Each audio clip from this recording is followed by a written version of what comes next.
Hi, welcome to today's workshop. My name is Vincent, and I'll be sharing with you on the topic of helping children mentally. Before I go on, please allow me to congratulate Boys Brigade Malaysia on your 75th anniversary celebration. And also, I would like to say thank you for the invitation to be your workshop speaker. It is a great joy, an honor, and a privilege for me to serve alongside all of you amazing people. Children and adolescents or teenagers develop social skills and emotional resilience as they grow. This often leads to happy and healthier lives. But for some children, their emotions and the way they behave or act disrupt their well-being. Children and teenagers go through changes in their moods and behaviors as they grow. We all know this because we've been there once before. Often, these changes are predictable. They can be challenging, but they are part of a child's development. These behaviors, if they are age appropriate, are not cause for concern. Ladies and gentlemen, many theories address the phases of child development. Knowing these stages can help parents, caregivers, and leaders like yourself better understand a child's behavior and needs. Erik Erikson was an influential developmental psychologist. His theory outlines the psychosocial developmental stages of an individual from birth to adulthood. It is one of the most popular stage-based theories. Erikson identified 8 developmental stages in life. 5 of them occur during childhood and adolescence. I will be sharing more about these 5 stages with you later. Each of these stages presents a specific set of challenges. The individual will normally work through these challenges as part of the growing up process. And when an individual successfully overcomes these challenges, he or she enters into the next stage healthier and more capable to overcome the next stage's challenges. However, there may be cases when an individual is faced with mental challenges or issues or traumatic events. The individual then becomes less capable of overcoming these challenges that is presented during that specific stage in life. All right, now I will share with you the 5 developmental stages according to Erik Erikson that occur during childhood and adolescence. Before I begin, I'd like to do a quick recap according to Erikson's theory. He says that at each developmental stage, a unique developmental task is faced by an individual that needs to be successfully resolved. This crisis is not catastrophe, but rather a turning point. The successful resolution, the more successful the resolution is, the healthier the development of the individual will be. The first stage is called the infancy and is basically the first year of life. In this psychosocial stage, according to Erikson, he named it trust versus mistrust. Infants in this stage explore the world around them. They learn if their environment is safe and predictable. They need attention, comfort, and support from their parents and caregivers. They develop their first sense of trust or mistrust. This next stage is also called infancy. It is between the first and the 3rd years of life. In this stage, Erikson named it autonomy versus shame and doubt. Children in this stage begin to develop certain preferences and they start making choices. Defiance, tantrums, and stubbornness are hallmarks of this stage, and they are quite common. They begin to develop interests. Children gain a sense of autonomy at the end of this stage, and if not, they may end up with shame and guilt. In this next stage, which is called early childhood, It happens between the years of the 3rd year and the 5th years of life. This psychosocial stage is named by Erikson as initiative versus guilt. In this stage, children begin to learn social roles and their emotions. They become more active and curious about the world that is surrounding them, is surrounding them. Okay, imaginary play is crucial in this stage. They continue to show their willpower as they grow. The reactions of parents and caregivers will impact the child's behavior. Whether the parent or the caregiver is supportive will cause the child to learn having more initiative, or on the other hand, guilt. In this next stage, which is called the middle and late childhood, it happens between the 6th and the puberty years. Some would call this the elementary school years. This psychosocial stage is named as industry competence versus inferiority. Relationships and schoolwork become more important for the individual. Children begin to show wide and more complex range of emotions. Problems in school and with friends may lead to mental health conditions such as depression and anxiety. Academic and social tasks become more demanding of that individual. Certain conditions such as ADHD, attention deficit hyperactivity disorder, or oppositional behavior may interfere in the well-being of the child. Children learn either industry competence, or they may end up having a sense of inferiority. And in this stage, the last final stage of the 5 developmental stages that occurs during childhood and adolescence, happens between the puberty and 20 years of life.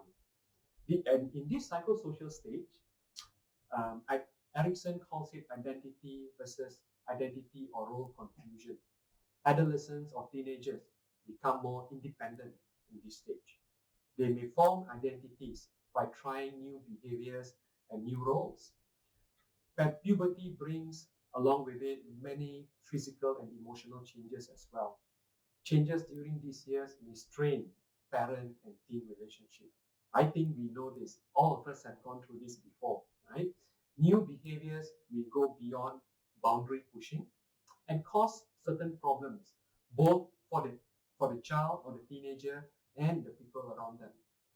Emotional high and lows may persist and could lead to anxiety and depression. The teenager gain a healthy sense of identity at this stage, at the end of this stage, hopefully. Or, on the other hand, they may end up with identity or role confusion. Ladies and gentlemen, I have shared with you the fundamentals of Erikson's theory of psychosocial development. This is just the basics, and I hope I have actually piqued your interest to want to find out more. One of the places that you can actually find out more is in YouTube. There is one particular animated video that I would like to point you to, produced by Sprout Schools. The video is short, just over 5 minutes long, but it is a wealth of information that you can find out about Erikson's theory. The title of the video is The 8 Developmental Stages by Erik Erikson. Please have a look when you have the time. Now I'm ready to share with you more about helping children mentally. I would like to say this before I go into the actual helping children mentally part. I want to say that I believe before we are able to help other people, we must first prioritize mental health for ourselves. So to all of you, leaders and captains in Boys Brigade Malaysia, I hope you prioritize mental health for yourselves. There is one story that I'd like to share with you about a teacher who would like to teach her classroom students about priorities. One day she went to class with a big transparent glass of jug and put it on the table.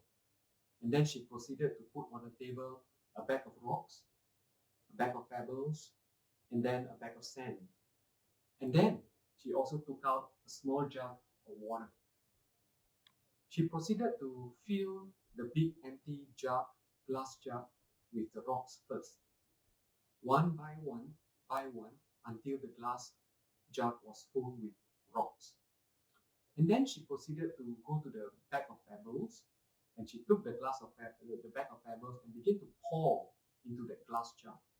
And then when the glass jar was full and couldn't fill it anymore, she shook the glass a little bit, and the pebbles could go and move into the spaces between the rocks. And then she took that bag of sand and poured that bag of sand. And similarly, she shook that glass jar a little bit, and the sand could move in between the rocks and the pebbles and fill up the glass jar. And then she took the water and began to pour the water. And sure, the water was able to move into this tiny spaces between the sand, the rocks, and the pebbles and fill up the glass jar. And she proceeded to tell the class this story, this lesson. She said that the big rocks represent the important things of life. The pebbles represent the less important things in life. The sand represent the least important things in life, and the water is just for demonstrating purposes. What is important, she says, when you look at the empty glass jar, that glass jar represents the time that we have, our life. If we fill that empty glass jar with the important things in life, the big rocks first, followed by the lesser important things, the pebbles, and then the sand. All this sand, all these less important pebbles could still fill in the jar. But if we reverse the operation, if we fill the glass jar first with the sand to the brim, the big rocks can no longer take up the space, and the pebbles cannot go in. Maybe the water can still go in. But the lesson of the story is, it is important for us to focus and put priority on the things that are important in this life. Whatever the important thing is for each individual. But I hope for each of you, as it is for me, mental health is one of the important things. It's one of the big rocks in life. And therefore, if you want to help other people mentally, first make that big rock, put that big rock that represents mental health into our life. Make it as an important part of our life. Okay? Now, then there is this concept that I would like to put forth with you, and this is called the biopsychosocial and spiritual model. Okay, and it follows and it says that it forms the foundation, okay, for one to actually lead an overall healthier lifestyle. What I would like to say is, from the biological perspective, it's all about our physical body. It's all about taking good care of our bodies. Okay, it means exercising and eating healthily. The psychological aspect would be taking care of ourselves mentally and also emotionally, right? And also from the social aspect, biopsychosocial. The social aspect is all about relationships, taking care of our relationship, investing in healthy relationships is so important, and not forgetting the spiritual aspect. Okay, the spiritual aspect is also important. It's talking about religion. It's talking about God, having faith, right, and purpose, right, and meaning in life. Okay, so that's a biopsychosocial and spiritual aspect. So, ladies and gentlemen, today when we talk about mental well-being, it falls into the psychological aspect, taking care of ourselves mentally and also emotionally. And it is all about taking care of ourselves, by keeping our brain active, eating proper food. And if we face a certain challenge and if we notice our internal state is not in a good place, then reach out to another person, talk to that person, seek help. It is okay to talk about our emotions. It's okay to seek help to deal with what we are facing. Sometimes life is not a bit of, often life is not a bit of roses, right? And when we face that challenges, we need to seek help, especially from the mental perspective, and also to help us with our emotions. All right, I will leave you with this, and then I will then now talk about the helping children mentally. All right, I have now reached the final part of my sharing with you today on the topic of helping children mentally. I'd like to say thanks for staying with me up until now and not giving up on me. I would like to begin this final stage by saying this. Please, as for all of us, right, please be aware that every child is unique, every child is special, and every child responds differently to challenges and situations and crises in life. Age, gender, and genetics can influence a child or a teenager's resilience to life changes. For example, a younger child can adapt more easily to divorce as compared to an older teenager. As another example, bipolar disorder can also be genetically related. It is important for us to note that there is no one-size-fits-all solution when it comes to our effort to help children and teenagers cope mentally.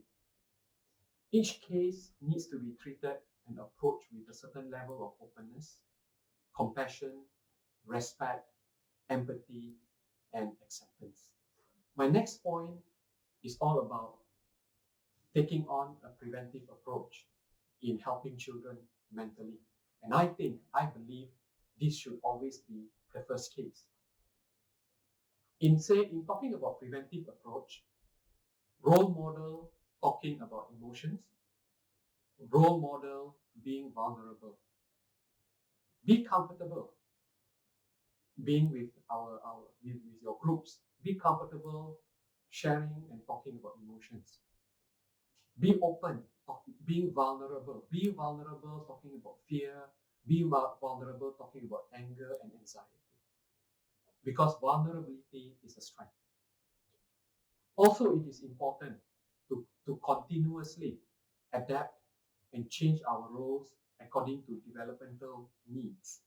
Remember the psychosocial developmental stages and the needs and behaviors associated with each of these stages. As an example, being caregivers during the infancy stage, being a mix of a caregiver and a teacher during the early, middle, and late childhood stages.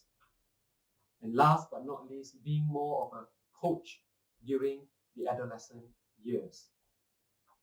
I guess what's important is that we know that we want to be able to relate to either the child or the teenager specific to their age group. As an example, if I'm a parent, right? And if I'm continuously also talking to my teenage son about just eating his vegetables and brushing his teeth before he sleeps at night, I believe it is going to frustrate him one day. So instead, I would like to encourage all of us here to try, our best to focus majoring on the major issues and not to focus on the minor issues. So again, focus on the majors, major on the majors, and not major on the minors. When the child is young, it is okay that we do that. But when they are older, it is important that we approach them as a coach more than a caregiver. So here's what I would like to share with all of you. Thirdly, in the closing part of my sharing with you today, is about what are some of the mental health risk factors. Experts believe they include social media, bullying, a lack of boundaries with technology, and loneliness. Enforcing firm rules within a caring and loving relationship tend to have more successful outcomes, ladies and gentlemen. Perhaps the best way to role model setting healthy boundaries with technology is starting with us. By doing so, our children can watch us and they can learn from us. Last but not the least is to answer the question that perhaps some of you have is, what do I need then to help children and adolescents mentally? I suggest the following. Having empathy is important. And what is empathy? Empathy is about putting oneself in the other person's shoe. And the good news is, even for those of us who doesn't have a lot of empathy or lacks empathy, empathy is a skill that can be learned. Be a good listener. Listen, have active listening. When someone is sharing with us, listen intently and not listen with the intent to reply. Listen, have an active listening, and try to paraphrase back to the person what you have heard. Be open, be full of acceptance of the other person. Do not be judgmental. Have compassion. Be genuine, be authentic in your interest in supporting the other person and not be fake about it, because the other person can sense it. Be God-fearing. Take every person that we are supporting, that we care about, that we are reaching out to help seriously. Be calm. Be calm with whatever stories that a person is sharing with us. Do not exhibit a certain distress, even if the story is very distressing. Be like a duck, right, swimming above the water. The duck appears so calm and collected and so capable, but underneath the water, the duck's feet is paddling very hard. Okay, because by being calm, the other person feels supported, feels that you are able to be with him or her. Help the person normalize the issues that they are experiencing. In most cases, for example, if it is a relationship issue, you can actually tell the person, for example, that, hey, this is something that can be helped, can be assisted, and this is something that is not difficult to address. This is something that is not uncommon. Okay, help the person normalize. Know your limits, ladies and gentlemen. Last but not least, I would like to stress this. Know your limits. If you are unsure, for example, in a case dealing with suicide or severe depression, reach out for professional help or talk to your superiors about it. All right, reach out for help. Please do not try to handle the case alone. All right, and I would like to end by saying that I am so delighted to be here, and I'm so happy that you're emphasizing mental health within the work of the Boys Brigade of Malaysia. I wish you all the best, and if you have any need for help and support, please do let me know. Again, thank you for the opportunity, Boys Brigade of Malaysia. I wish you all the best in your future endeavors. Again, congratulations on your 75th anniversary celebration. Thank you.